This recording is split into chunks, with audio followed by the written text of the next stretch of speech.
കിച്ചുവേട്ടാ ഇന്ന പായസം. എന്നാ വിശേഷം? എന്റെ പിറന്നാളാ.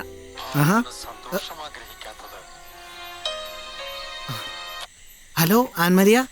ഹായ് കിച്ചു. അതെ, നാളെ ഫ്രീ ആണോ? അതെ, നാളെയും ഫ്രീ ആണ്. ഓക്കെ, എന്താന്നറിയോ, നാളെ എനിക്കൊരു ഫിലിമിന്റെ ഓഡിഷൻ ഉണ്ട്. ആണോ? All the best. തകർക്കണം കേട്ടോ. Thank you. ബട്ട് ഞാൻ പറഞ്ഞില്ലേ, എന്റെ വീട്ടിൽ ഇൻട്രസ്റ്റ് ഇല്ല. സോ കിച്ചുവിന് എന്റെ കൂടെ ഒന്ന് വരാൻ പറ്റുമോ? അതിനൊന്നും ഞാൻ വരാലോ. എനിക്ക് ഇവിടുത്തെ സ്ഥലമൊന്നും പരിചയമില്ല, അതാ. എനിക്ക് എല്ലാ സ്ഥലം അറിയാന്നേ. ഞാൻ വരാം. Thank you. Thank you. ശരി Kichu, good night. Okay, good night.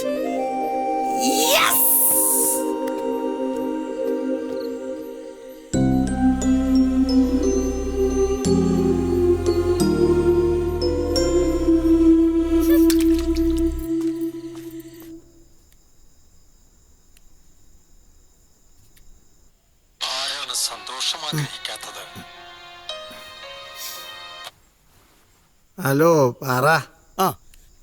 U pot bellied blathering idiot. എന്റെ പൊന്ന് സഹോ, ഇതിന്റെ കറുത്തറിയണമെങ്കിൽ വല്ല രഞ്ജിനി ദാസിനോട് ചോദിക്കണം. എടാ, ഈ സൈബർ സെൽ എന്നൊക്കെ പറഞ്ഞ പോലീസ് കംപ്ലൈന്റ് ചെയ്യുന്നല്ലോ. അതത് തന്നെയാ.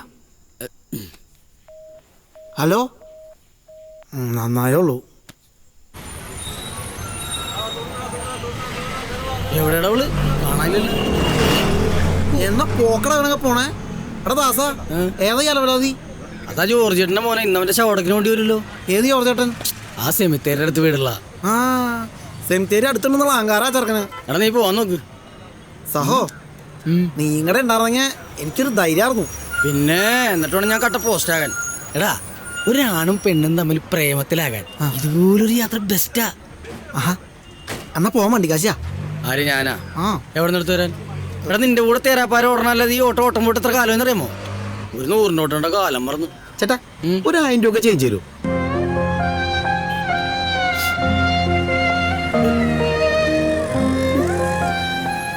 എന്നെ കണ്ട 1000 രൂപയൊക്കെ കയ്യിലുള്ള ആളാണെന്ന് തോന്നി. അയ്യേ, ഓട്ടോയുടെ പേര് പണക്കാരൻ, ഡ്രൈവർ പിച്ചക്കാരൻ. ഹായ്. ഹായ്, ഇതാണ് ദാസപ്പൻ. ബിബിൻ ദാസ്. എനിക്കറിയാം. I know. അതിപ്പോ എന്തായാലും അന്നെ ഞാൻ സമ്മതിച്ചിരിക്കണ്. എന്റെ നമ്പറൊക്കെ കിട്ടാന്ന് പറഞ്ഞാൽ ഭയങ്കര ബുദ്ധിമുട്ടുള്ള കാര്യ. എങ്ങനെ ഒപ്പിച്ചു? അത് ഞങ്ങൾ വന്ന ദിവസം തന്നെ താഴത്തെ വീട്ടിൽ ആന്റി തന്നാ. ഈ ഏരിയയിലെ പെമ്പിള്ളാരെയൊക്കെ ഫോണിൽ വിളിച്ച് ശല്യം ചെയ്യുന്നതിന്റെ നമ്പറാ. സേവ് ചെയ്ത് വെച്ചേക്കാൻ പറഞ്ഞു. അയ്യോ, ദാസപ്പൻ മാത്രല്ല കേട്ടോ, പിന്നൊരു വിജയൻ. അതാരത്?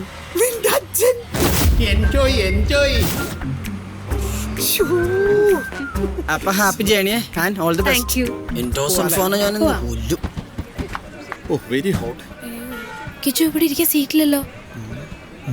നമ്മുടെ ഡിസിഷൻ ഒക്കെ വളരെ ബ്രില്യന്റ് ആയിരുന്നു. Yes, correct. ദേ, ആ ബസ് ആദ്യം പോണത്. വാ, നമുക്ക് അതിൽ കയറാം. വേഗം.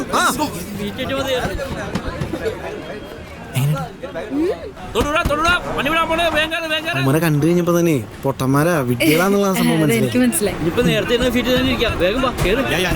എന്തായാലും ഐഡിയ വർക്കൗട്ടായി.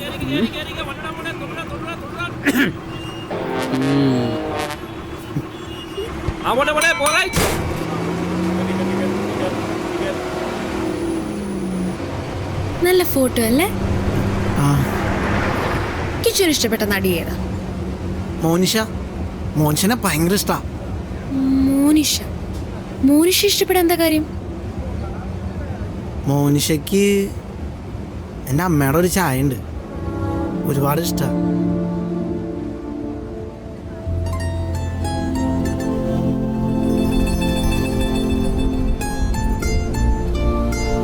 എന്താ ഇങ്ങനെ നോക്കുന്നേ? പക്ഷെ ഒന്ന് മനസ്സിലാക്കുക, എന്റെ ഉള്ളിലുണ്ട് ചെറിയ ചെറിയ ജയങ്ങൾ ആഗ്രഹിക്കുന്ന ഒരു മനസ്സ്. അതെനിക്ക് തൃപ്തിപ്പെടുത്തിയേ പറ്റൂ. നിങ്ങളെ പോലൊരു ആഭാസന്റെ മുമ്പിൽ ചിലങ്കിയിട്ട് ആടിയപ്പോൾ കളങ്കപ്പെട്ടത് ദേവദത്തമായൊരു കലയാണ്. എന്റെ കാലുകൾക്ക് ഇനി ഈ ചിലങ്കിയിടാനുള്ള യോഗ്യതയില്ല. ഉള്ളിലൊരു1000 മുള്ളു കുത്തിയിറങ്ങുന്ന എന്റെ വേദനയിലും എനിക്ക് സന്തോഷിക്കാൻ ഇതാ. ഞാനിതിവിടെ ഉപേക്ഷിക്കുന്നു എന്നേക്കുമായി.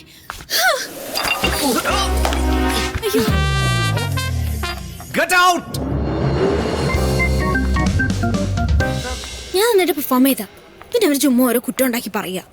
ഇതൊക്കെ ഓൾറെഡി ഫിക്സ് ചെയ്ത് വെച്ചിരിക്കുകയല്ലേ, ഫേക്ക് ഓഡിഷൻ. വെറുതെ മനുഷ്യനെ കളിപ്പിക്കാൻ. മൊത്തം കള്ളന്മാരാ. ആ താടിയും മുടിയും വളർത്തതിനൊക്കെ ആരാന്ന വിചാരം? പക്ഷെ കിച്ചന്റെ പെർഫോമൻസ് ഒന്ന് കാണണമായിരുന്നു. ഞാൻ കണ്ടായിരുന്നു. ഞാനും കണ്ടായിരുന്നു. ആക്ച്വലി എന്റെ തൊണ്ടയ്ക്കൊരു പ്രോബ്ലം ഉണ്ടായിരുന്നു. പിന്നെ പെട്ടെന്ന് അവര് ചെയ്യാൻ പറഞ്ഞപ്പോ ഇത്തിരി നെർവസ് ആയി പോയി. അതിനിടയിൽ അയാള് എന്നാലും ഞാൻ അഭിനയിക്കാൻ അറിയാൻ പാടില്ല അല്ലേ? എല്ലാം അറിയാൻ പോലെ ആഗ്രഹം മാത്രമേ ഉള്ളൂ അല്ലേ? അയ്യോ,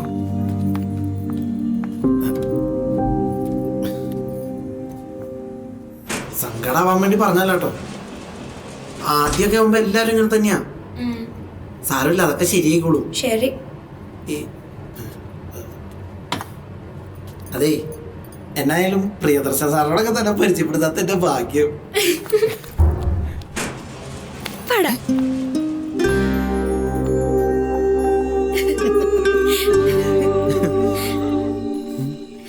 ആക്ച്വലി എന്റെ പപ്പ നാട്ടിലുള്ളപ്പോഴാണ് ഞാൻ ഇതിനു മുമ്പ് ഇത്രയധികം ചിരിച്ചിട്ടുള്ളത്. കുറെ നാളുകൂടി എനിക്ക് ഒരുപാട് സന്തോഷം കിട്ടിയ ദിവസമാണ്. അപ്പൊ എന്നെ അച്ഛനായിട്ടാണ് കാണണേ. Anyway thanks. ശരിക്കും ഞാൻ എന്റെ ബസ് കാശ് എടുത്തതിനും ഫിഷ് ബിരിയാണി മേടിച്ചതിനൊക്കെ ഞാനല്ല താങ്ക്സ് പറയണ്ടേ. എന്നായാലും സോറി കേട്ടോ. സോറിയോ? അല്ല, അഭിനയിക്കാൻ അറിയില്ല ഞാൻ പറഞ്ഞപ്പോ വിഷമായി എന്ന് എനിക്ക് മനസ്സിലായി. സോറി. വിഷമായി, but I think it's genuine. എല്ലാരും എന്നെ സുഖിപ്പിക്കാൻ വേണ്ടി കൊള്ളാന്നേ പറയാറുള്ളൂ. കിച്ചുവിന്റെ ഇന്നസെൻസ് കൊണ്ട് കിച്ചു ഉള്ള കാര്യം തുറന്നു പറഞ്ഞു. അതുകൊണ്ട് എനിക്ക് കിച്ചുവിനോടുള്ള ഇഷ്ടം കൂടിയിട്ടേ ഉള്ളൂ. ശരിക്കും?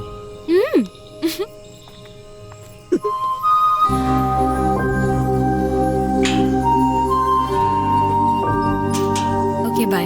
Good night. Good night. Kichu, I really like you. ഓ, 24-ാം തീയതി മുതല് സമയം അങ്ങോട്ട് തെളിയല്ലേ?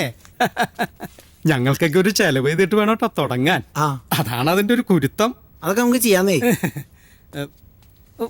കുറച്ചുകൂടി ഒന്ന് സൈസ് ആകണം, എന്നാലേ നായകനായിട്ട് ഇങ്ങനെ സ്ക്രീനിൽ നിറഞ്ഞു നിൽക്കുള്ളൂ. നാളെ മുതൽ ജിമ്മിൽ പോണ്ട്. ആഹാ. ആ,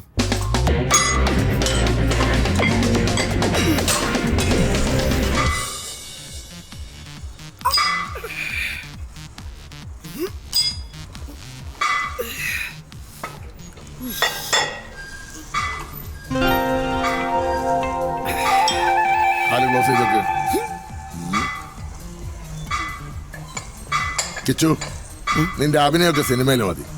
വർക്കൗട്ട് ചെയ്യുമ്പോഴേ അഭിനയിക്കണ്ട. കൊണ്ടാ